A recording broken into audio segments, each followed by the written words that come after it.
من محمد اخباراتی، مفر یکم هوانیروز، مهندس موتور و سیستم‌های اویونیک هواپیما، یک مغز الکترونیک اختراع کردم که کامپیوتر هست، پیکان هست که همه دیدید، منتها این شیشه هاش برقیه.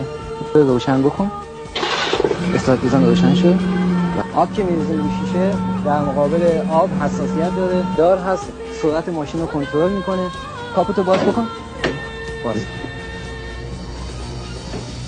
هر 15 کیلومتر سرعت 3 متر با ماشین روبرویی فاصله میگیره.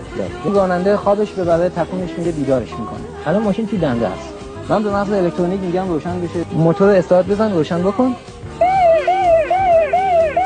الان ماشین توی دنده هست، آژیر میزنه که الان باید خلاص کنه. بسیار خوب، خلاص میکنه. موتور رو خاموش کن. توی این ماشین الان تلویزیون داره. مسابقه فوتبالی است که داخل ماشین آقای اخباراتی تلویزیون کار گذاشته و ما شاهدش هستیم. کولر هم داره که به موتور ارتباط نداره.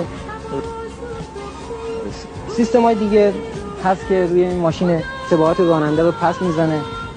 موقع سبقت گرفتن سر پیش سبقت نمیگیره. رادار داره جلوی ماشین که این روبرویی رو تشخیص میده. راننده اگه بگه سردمه فوری براش بخاری روشن میکنه. هزینه‌اش تو خط تولید بره حدود 4000 تومان بیشتر نمیشه.